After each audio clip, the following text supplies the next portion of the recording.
Salut à tous les gars, j'espère que vous allez bien. Aujourd'hui, on se retrouve pour une nouvelle vidéo. Donc, on va traiter l'avant-match de Barcelone-Majorque. Pas énormément de choses à dire, mais on va faire avec toutes les infos et les données qu'on a. Le Barça s'est imposé ce week-end dans la douleur contre le Celta de Vigo, 3 buts à 2. Après avoir été mené au score 2-0, le Barça renverse la rencontre en 9 minutes. Vraiment, 3 buts en 9 minutes. Doublé de Robert Lewandowski et un but du Joao Félix sur une magnifique passe de Gavi. Euh, Ensuite, il faut également dire que le Barça, ces derniers temps, joue bien. Le Barça joue bien. Le Barça est présent quand il faut l'être. On a gagné 5-0 contre le Betis. On s'est également imposé 5-0 contre Anvers et 3-2 donc contre le Celta. Beaucoup de choses à dire au niveau également de la défense. C'était à peu près n'importe quoi au niveau de la défense. Le Barça contre le Celta, c'était n'importe quoi. C'était beaucoup de le laisser aller. C'était beaucoup de laxisme et on l'a vu. Contre le Celta, ça pardonne pas. Quand le Barça joue contre le Celta, on sait que ce n'est jamais un match facile, que ce soit chez nous ou chez eux. Donc là, il va falloir faire des efforts sur ce genre de rencontre parce qu'il me semble qu'ils avaient une défense à 5. Et malheureusement, demain, le Mallorca aura une défense à 5 et un bloc bas. C'est comme ça. Maintenant, voilà, ça fait déjà 2-3 ans que ça se passe comme ça. Les petites équipes, quand elles viennent jouer le Barça ou autre, elles se mettent un bloc bas avec beaucoup de défenseurs, du moins une grosse ligne à 5, même voire des doubles lignes de 4, donc 4 défenseurs et 4 milieux. Là, en tout cas, demain, ce sera une ligne de 5 en défense. Mallorca reste quand même sur des performances assez correctes, hein, nul contre Bilbao, une victoire contre le Celta Vigo et une défaite très récemment, là ce week-end, 5 buts à droit contre Gérone. Il faut pas, en fait, il faut souligner deux choses, c'est qu'ils ont pris 5 buts, mais c'est qu'ils en ont marqué 3. Ça veut dire qu'ils ont finalement des atouts offensifs quand même pour en marquer 3, mais j'ai pas regardé le match, mais quand même quand on en prend 5, ça veut dire qu'il y avait pas mal de lacunes au niveau de la défense, mais il faut souligner qu'ils ne joueront pas de la même manière contre le Barça que contre Gérone. Ensuite, on va parler de la blessure de Frenkie de Jong qui arrivait très rapidement contre le Celta. Malheureusement, Frenkie de Jong, il est out pour 6 semaines au minimum, donc il manquera probablement le Classico, c'est même sûr. Pedri, il est toujours out, donc ça fait déjà deux gros milieux de terrain créatifs, j'ai envie de dire, qui sont out. Donc Pedri, de Jong, ça pique. Il nous reste Gundogan, Gavi, Oriol Romeu, Sergi Roberto qui veut jouer au milieu de terrain, Fermin Lopez, c'est pas mal. Moi, pour moi, la formation, elle devrait être simple demain. Ter Stegen, défense à 4, Baldé, Araujo, Koundé et Cancelo à droite. Et on l'a très bien vu contre le Celta, Cancelo il ne joue limite jamais arrière droit. Il repique donc au milieu de terrain, comme je le disais dans ma vidéo d'hier. Les latéraux, maintenant qui jouent dans les grosses équipes, en tout cas les équipes qui demandent une possession de balle et un jeu de position, comme Manchester City, comme le Bayern, comme le PSG avec Luis Enrique. Et là, le Barça, on l'a vu depuis l'arrivée de Cancelo. Cancelo joue milieu de terrain. Et en plus, c'est un poste dans lequel où il est fort, il est performant. Donc, il n'y a pas de souci sur ça. Cancelo à droite, milieu à 3 à plat, ou alors avec un 6 reculé, donc Oriol Romeu en 6, Gavi, Gundogan.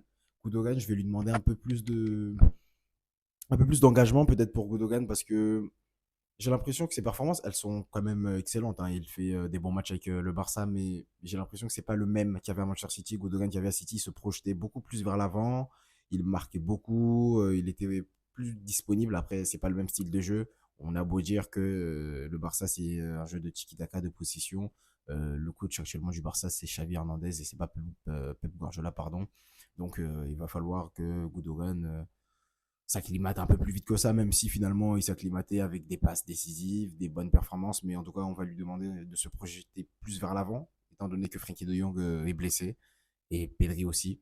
Gavi, rien à dire encore une fois, le match contre le Celta Vigo, Gavi excellent, excellente entrée de la part du jeune milieu de terrain espagnol. On va lui demander la même chose demain. Demain, on n'a pas beaucoup de solutions au milieu de terrain. Oriol, on sait très bien que c'est pas un milieu créatif.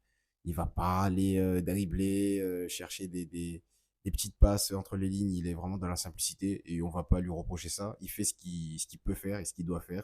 Donc Oriol Romeu, c'est impeccable, c'est propre, hein. Il est là pour ça, Oriol Romeu. Mais on va demander à Gavi, à Gundogan d'aller chercher les attaquants, d'aller trouver le relais, de se mettre entre Lewandowski et Félix. Enfin, franchement, monter. En tout cas, Gavi, lui, on sait qu'il le fait pas mal. Il est surtout sur le flanc gauche, donc ce serait pas mal. J'ai également vu que Xavi envisageait de faire jouer Joao Félix au milieu de terrain pour remplacer Frenkie de Jong dans le rôle d'électron libre, pourquoi pas. Joao Félix, il a besoin de cette liberté-là, il a besoin d'être libre, il a besoin d'avoir ses espaces pour aller faire des passes D, pour aller marquer. On a vu la connexion avec Robert Lewandowski, elle est au top. Donc Joao Félix, il faut qu'il continue sur ses performances parce qu'elles sont excellentes. Lewandowski, mine de rien, il fait un excellent début de saison, j'ai envie de dire. 7 buts, 4 passes D en 6 matchs. Franchement, Lewandowski, ça va. Il n'y a rien à dire sur ça. Euh, franchement, il est là quand il le faut. Il est placé, en fait, finalement, quand il faut marquer, il est placé là où il faut. Mais on le voit moins qu'avant, moins que la saison dernière, moins que quand il est au Bayern. Bon, ça, c'est tout à fait normal, hein. C'est plus le même dispositif, il n'a plus les mêmes automatismes. Mais il fait quand même un excellent début de saison parce que je dis ça parce que j'étais le premier à le critiquer. Je disais qu'il n'était pas assez présent, qu'on ne le voyait pas beaucoup, mais finalement, ces derniers matchs-là, bah, le Barça va mieux, donc Lewandowski va mieux, vu qu'il marque, il fait des passes D, et on lui demande rien de plus. Et il faut parler de Rafinha. Son entrée contre le Celta Vigo, elle a été très importante parce qu'il a fait une excellente rentrée, Rafinha. Pour moi, il doit être titulaire, donc attaque à 3, Joe Félix à gauche, Lewandowski en pointe et Rafinha à droite, Ferran Torres, Lamine Yamal sur le banc, et ils pourront rentrer en cours de jeu. De toute façon, on sait que Ferran Torres, dès qu'il quitte le banc, c'est là où il est le meilleur, donc le mettre titulaire, finalement, j'ai envie de dire que ça ne sert à rien. Le Barça reste sur 3 victoires de rang contre Mallorca. Donc Xavi contre Aguirre, le coach de Mallorca, ça fait 3-0 pour Xavi. Le Barça reste sur 2 déplacements à Mallorca et 2 mêmes victoires, 1-0 par 2 fois. Donc 2 buts inscrits, 0 encaissé. Ça prouve que le terrain de Mallorca, c'est un terrain compliqué à jouer pour le Barça. Parce que gagner à chaque fois 1-0, ça veut dire qu'on a dû galérer, ça veut dire qu'ils ont dû mettre un bloc bas, ça veut dire beaucoup de choses. Demain, le Barça va devoir être lucide. Le Barça va devoir pardon, être efficace devant les cages. Ça passera par un bon milieu de terrain, ça passera par une bonne défense, ça passera par un Robert Lewandowski en forme, ça passera par beaucoup de facteurs, mais surtout être patient et être lucide de la première à la dernière minute pour gagner très rapidement le match. Pour moi, la première mi-temps, elle doit être bouclée. Le Barça est en forme. Mallorca un peu moins. Le Barça doit conserver sa place de leader. Donc, ça passe par une victoire. Donc, ça passe par les 3 points de main. Ter Stegen également, il faut dire qu'il est en forme. 2 grosses parades contre le Celta Vigo. Il a d'ailleurs été élu homme du match contre le Celta Ter Stegen. Donc pour le Barça, j'ai pas envie de dire que ce sera un match d'entraînement parce que c'est pas le cas. On connaît cette équipe, la preuve contre le Celta Vigo. On s'y attendait à un match compliqué, mais pas à ce point-là. Bon, finalement, on a gagné. C'est les 3 points qui comptent, c'est vrai. Mais il faut faire des efforts sur la défense. L'année dernière, on avait une défense imperméable. Là, on l'a vu contre le Celta, c'était une défense de district. Elle était perméable. Vraiment, j'ai jamais vu autant de trous dans une défense. Et heureusement pour Xavi, le Barça a gagné grâce à un sursaut d'orgueil, grâce aux nouveaux joueurs. Les deux Joao, que ce soit Cancelo et Félix, qui sont extraordinaires. Il va falloir profiter de leur forme. On, euh, on souhaite que ça dure longtemps. On leur souhaite pas les blessures et on verra comment ça se passe contre Mallorca. En tout cas, le Barça, pour moi, demain, doit jouer en 4-3-3. Comme je vous l'ai dit, je répète la composition Ter Stegen, Balde, Araujo, Koundé, Cancelo en milieu à 3, Oriol Romeo Godogan, Gavi et un ailier gauche, donc Félix, le 9, Lewandowski et à droite Rafinha. Et afin de faire entrer Lamine Yamal en seconde période, vers la 60e, on peut faire entrer Firmino Lopez, Sergio Roberto. Je m'attends même, on connaît Xavi, on peut même s'y attendre, on le verra titulaire, ça se trouve.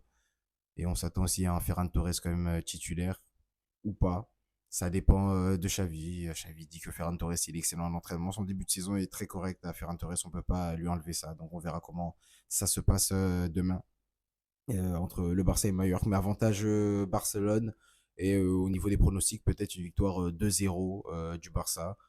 Ou 2-0 ou 2. En tout cas, le Barça, pour moi, ne s'amusera pas autant, ne marquera pas 5 buts.